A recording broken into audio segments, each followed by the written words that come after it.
Hello, everybody. It's Dr. Rick dropping in on you. And guess what? It is Wealth Building Wednesday, and I have something I'm excited about sharing with you guys. And I hope that it really helps you in your journey, uh, and not just in building wealth in the sense of finances, but in building wealth in the sense of a healthy life, a prosperous life, an influential life, because abundance isn't simply monetary.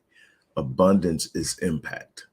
Abundance is power, and it's experienced in a vast array of elements and components in life. And I think that when we get so fixated on the money issue, how that moves in our lives tends to create more of a negative force when things aren't going right than it has to be.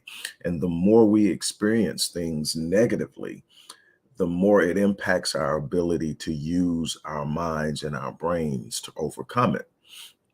And so I'm going to be sharing something with you from one of my favorite guys. I've studied all of the heavy hitters, I've included them in the Legacy Wealth Academy generational wealth course because it's about understanding the patterns of success. It's understanding the principles of success. It's understanding what successful people do.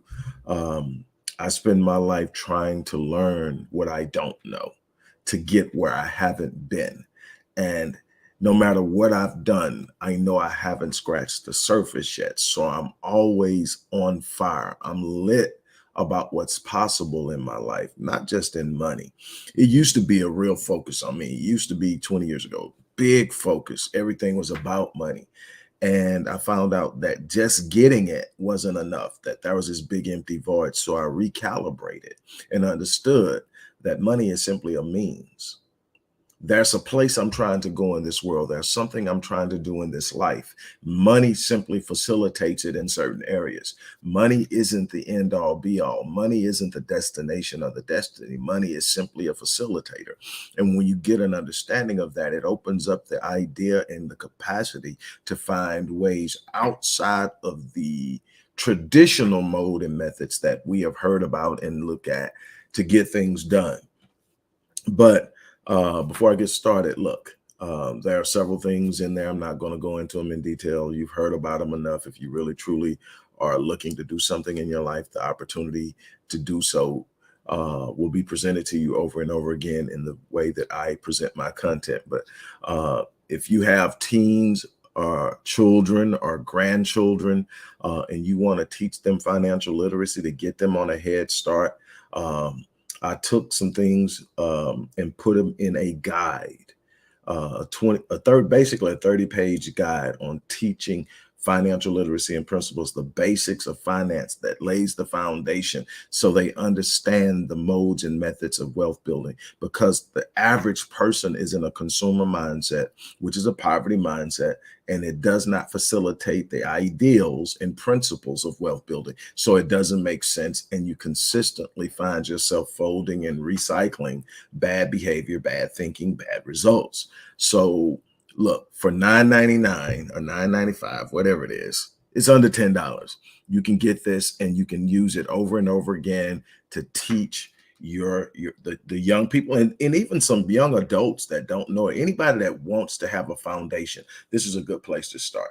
Also, if you don't have at least two streams of independent income that you control, you're missing an opportunity created by the internet and social media to get on, get in, and make something happen.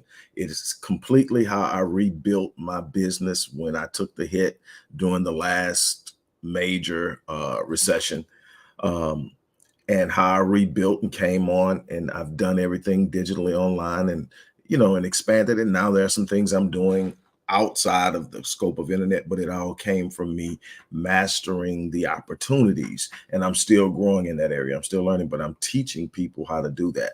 If you want to get multiple streams of income with little to no startup capital and get in the game and grow and scale out, you need to get the 7-day online business course. And finally, If you're really serious about learning what it takes to build generational wealth and not just talking about it and not just guessing at it and not just hoping to hit the lottery or get reparations, but literally set a path to build and to pass down wealth, you want to enroll in the Legacy Wealth Academy's Generational Wealth course, which is roughly an 18-month course that's designed. And one of the people that is heavily featured in this is Ray Dalio. Ray Dalio has been a winner in the investment game for over 4 decades.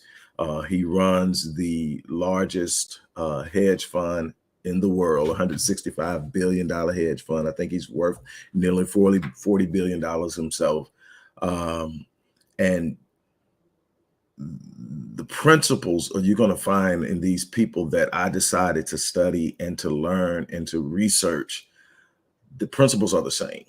And then what you find is people who are getting on the lower end spectrum of wealth. You know, these are the higher end spectrums.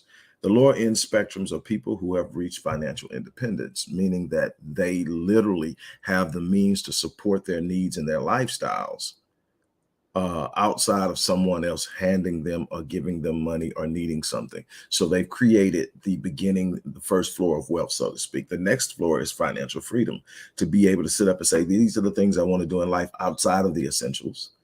And this is how I'm going to be able to facilitate it.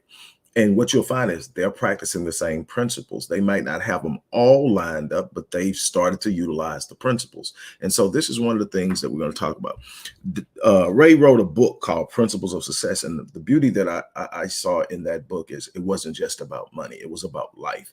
And that was these encompassing principles, and then there were about 150 plus principles, but they all fell under the broad life principles, which were 5 principles. I'm going to read them to you. Today we're going to talk about principle number 2 and how it applies to wealth building, but how it also applies to life. The first life broad life principles is set clear and audacious goals. You know how I am about that. You know, my favorite quote is by Stephen Furtick, and is if the vision you have for your life isn't so huge that it intimidates you, it's a good chance it's insulting God. I believe that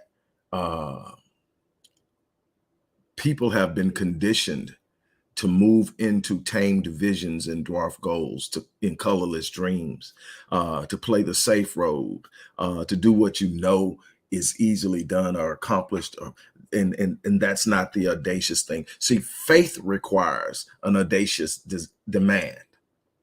See, if I'm doing things that I know I can do, that doesn't require faith. It just requires me to act on it. If I know if I get up and I go over here and I do this for 3 hours, I'm going to get this, then that's just get up and go do it. Faith is saying, I can't see it from where I'm standing, but I believe it and I want it. And then I'm going to act on it. And the moment I act on it, provision begins to open up and the light comes on and I start to see the next step. But then there's a darkness after that and I have to keep taking it. But it's the audacity in demanding something that seems beyond what is real to push yourself to the limits. I am real big on that.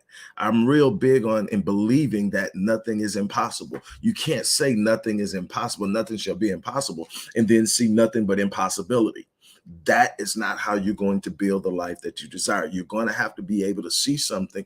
If you can conceive it in your mind, that's God's evidence that it's possible. Now, does that mean it's easy? Does that mean it's just going to fall out of the sky because you said you believe it? That's not faith. That's wishing. That's fantasy. Faith says that I believe it to a level that I'm going to act on it. Faith without works is what? Dead. Matter of fact, James, who was the brother of Jesus, stood up and said, I tell you what, you can talk about your faith. I'm going to show you my faith by my works. In other words, I don't even have to tell you. You'll be able to look at what I'm doing and see what I believe. That's faith. When you start to act like that, you're going to start to find that you produce results. Now, again, this isn't about ease. This isn't a magical equation. This is the universe responding to you because that's how God designed it. The second one, which is the one we're going to actually focus on today, is don't tolerate the problem. Oh, man, don't tolerate the problem. I can't wait to come back and double back on that. The next one is diagnose the root cause. One of the things I do when I work with my clients is I see the symptoms. Everybody focuses on the symptoms.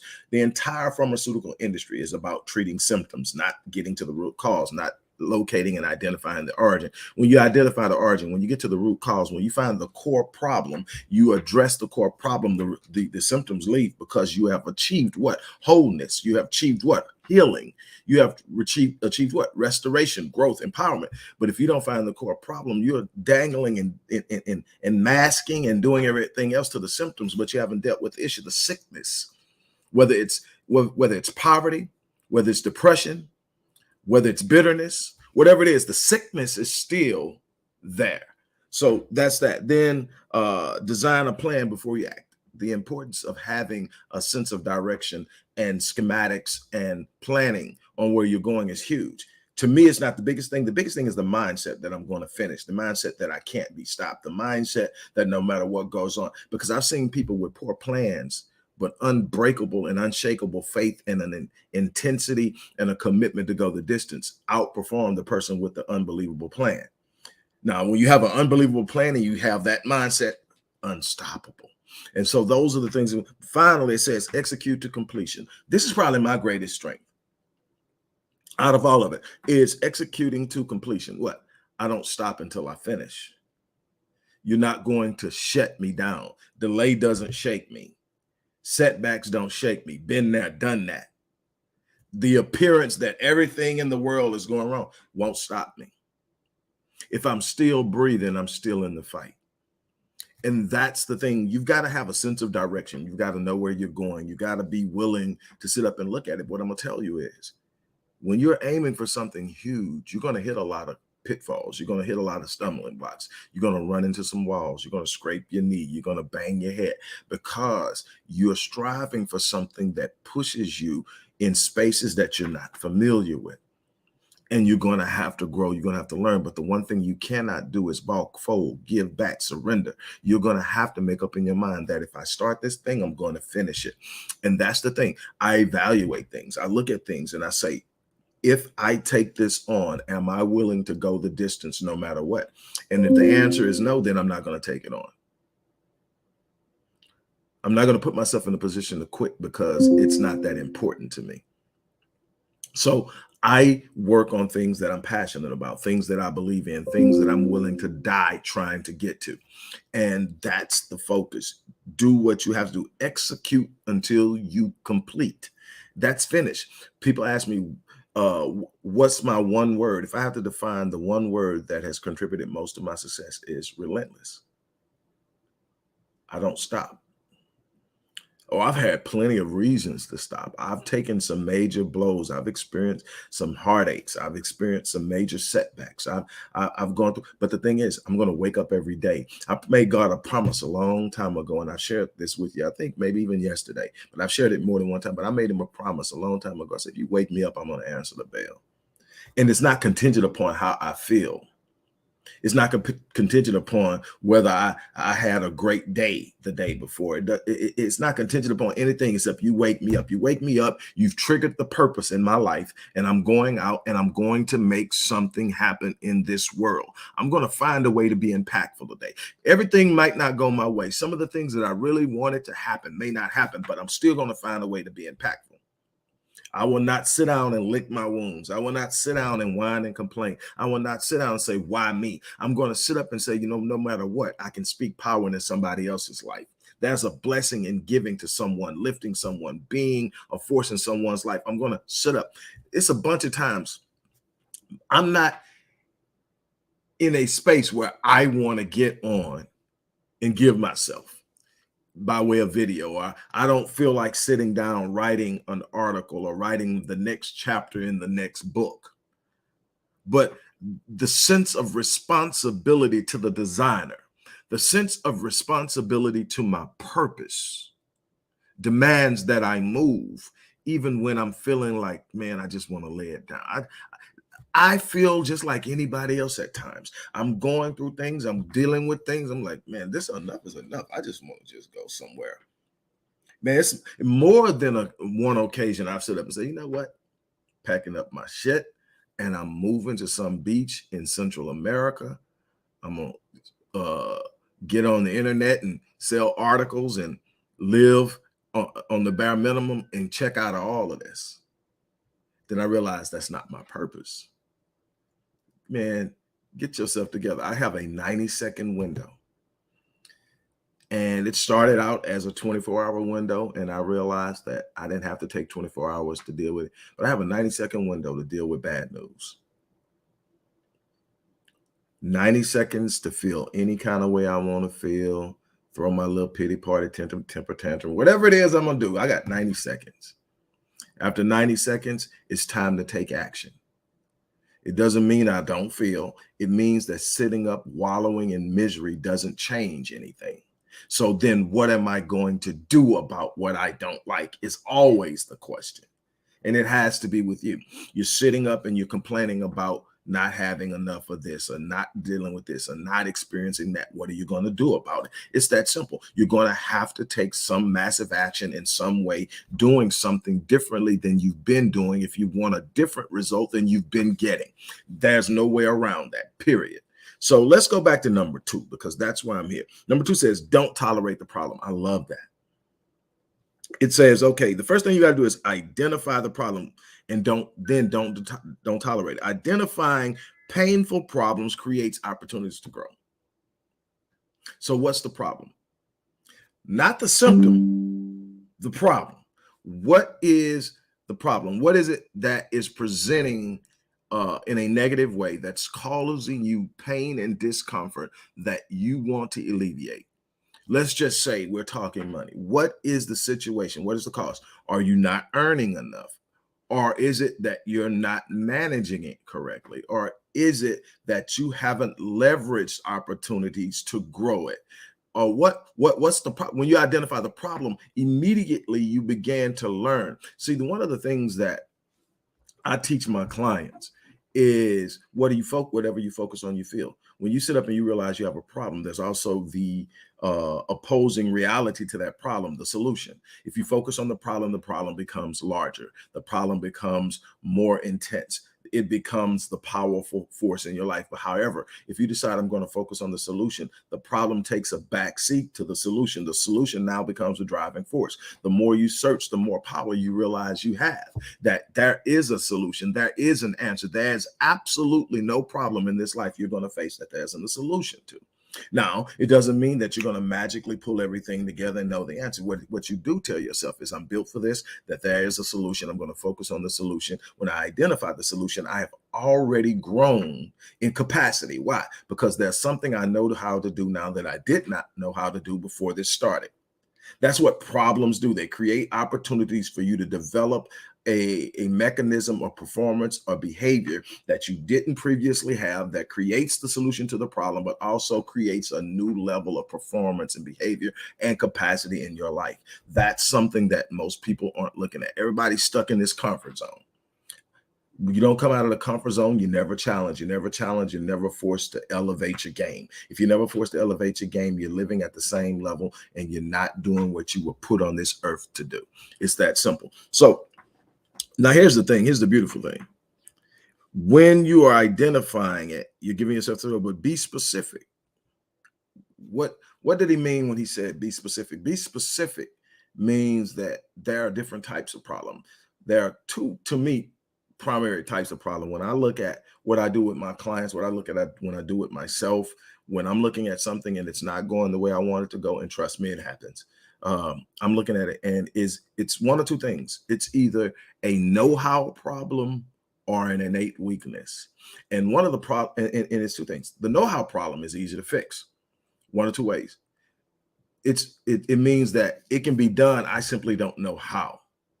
So then there are two things you can do. I can sit up and I can take the time to learn, which is why I created the legacy wealth, generational wealth course. You have to learn. Sitting up saying I want to do it without understanding how it's done It'll never get you there. Matter of fact, if you take poor habits into something, I don't care how well intended you are, those habits are going to dictate your outcome. If you have poor financial habits, you're going to have poor financial results.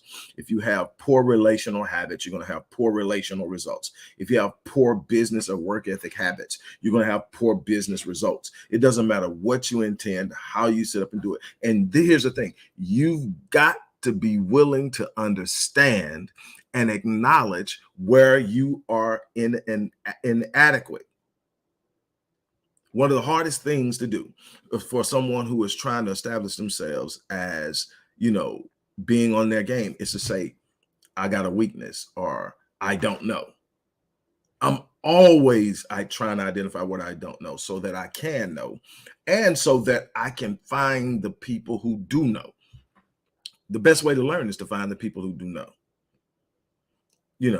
Instead of pretending I know, I'm going to find the people who do know so I can deal with this know-how problem.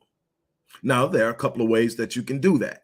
You can sit up and say, hey, look, I'm going to take this course so that I can do better in organization, so I can do better in SEO, so I can do better in content procurement, so I can do better in marketing analysis, so I can do whatever I'm going to be doing business wise, so I can do better. And I'm going to take this course. The other way is to find the people who are already experts and say, let's partner together. Now that partnership could be, hey, I'm going to bring you into this game. We're going to go in and we're going to split. We're going to do revenue share, and I need your expertise. We all can eat, that type of thing. Or if I have the capital, look, I'm going to pass on this to you. I'm going to pass this on to you, and I'm going to hire you. And you're going to come in and you're going to do this, and I'm going to utilize your expertise in an area where I don't know. That would be an innate weakness. There's a certain, but that can be a don't know or an innate weakness. There are just certain things I'm great at, and there are certain things that I'm not strong at. And the idea of pretending that I'm strong at everything may present well, but it's not authentic. And also, it's not going to show up when it's time to perform. I can talk all day about how organized I am. I am an imaginative force. I am a creator. I create things. I can line things up. I can create strategies with great specificity. Organizing things and putting it all together isn't my strength. I prefer to work with someone who is. Now, what I have done is, and what I do learn, and what I would tell you is, the more time you've spent around people whose expertises are in your weaknesses, the stronger those weaknesses become. But I will also tell you, don't spend all of your time trying to strengthen your innate weaknesses. You were meant to function in your strengths. That's why everybody has different areas of strengths. That's why, as humans, we are mammals and thereby social creatures. Why? We were meant to work together. Stop trying to do everything on your own. Stop trying to make it be, I did it by myself. There's no such thing as a self-made man. It sounds good when you say it. It's full of crap. Somebody helped you here. Somebody told you this. Somebody shared that. Somebody did this. Somebody made a phone call. You tapped into somebody and asked them some questions. Yes, you grind, you put in the work, but you didn't sit up and do it without touching and tapping into other resources. So don't be ashamed to sit up and say, I'm just not good at this. And then be willing to realize it, because the moment you identify the problem and you say, it's because I'm simply not good at it, now you know you need to find somebody who is. Now, it doesn't mean that you don't work on getting better at it. You should always want to be the best version of yourself, but you should also understand what's going to catapult you, what's going to drive you, what's going to push you. My creativity, my ability to relate and feel what people feel, my ability to communicate are my strengths. Are my strengths. And so with that in mind, I am driving and pushing and understanding what it is I'm doing, and trying to make the right connections, trying to identify the problems. The biggest part of this thing, and I'm gonna shut up, is he says, don't tolerate the problem. The Far too many people are tolerating the problem. They're just dealing with it. They know it's there, but they won't take the energy, the effort, the time, the whatever it is that you need to put into it to address the problem. You're tolerating lethargy, you're tolerating ineptitude, you're tolerating inactivity, you're tolerating procrastination, you're tolerating a lack of awareness and knowledge, you're tolerating all of the things that are contributing to the life that you are complaining about, that you're frustrated with. Absolutely unacceptable. Do not tolerate the problem. That's one of the 5 core principles that all the other 100+ principles are under. Don't tolerate the problem. Identify the problem and start coming up with a solution.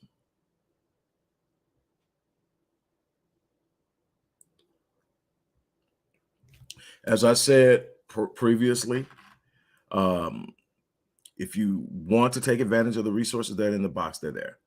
Everybody should be getting the financial literacy for kids and teens. That guide is $9.95, and I guarantee you, when you go through it and see everything that's in there, it's going to tell you some things you didn't know, but it's going to give you the principles and the foundation that you need to pass on to these children so that they are not walking into a financial world crippled and vulnerable, because people are exploiting the vulnerability and the lack of knowledge that they possess to pull them into an arena where they benefit from them greater than they benefit from themselves. That's not how the world is supposed to operate. And this is a chance to do it. Also, if you don't have at least 2 streams of income, you need to take advantage of this course, 7-day online business course. It's going to pay you back every month what you put into it, the first investment. Every month it's going to pay you back. If you can't make $500 in a month doing this, it's because you're not trying. You can do that. And all you have to do is do it 3 times and it's paid you back 3 times, but you can do it over and over and over again. And you can relaunch and create another opportunity. The same method. It's wash and repeat as many times as you want to. There are people with 30, 40 different sites and things going on, and they've automated them, and they're literally creating and doing something that's driving a pretty nice revenue stream, multiple revenue streams. You got to do that. Also, you need to educate yourself. So if you want to learn, I mean, with great specificity and comprehensive detail, what it takes to build wealth from the experts. I went out and found the people who've done it. You know, I've had a good run and I've had some great opportunities, but these guys are the guys, and I'm learning. And I'm shifting, and I'm gaining understanding, and I'm dealing with my kids differently. Everything I'm telling you, you want to be a part of this, and it's reasonable and it's affordable. It's an 18-month course. It will change your life. If you can just master 5 of the many principles in this thing, it will change your life. The more of these principles you master, the better off you're going to be. That's the thing. All of those in the description box, but you're going to have to, at some point, whether it's with me, whether it was someone else, whatever, you're gonna have to make a choice to make a move. It's that simple. Sitting around hoping and wishing is not a plan. It's not a strategy. On that note, look, I'm gonna get ready to get out of here. You guys have an unbelievable remainder of your day.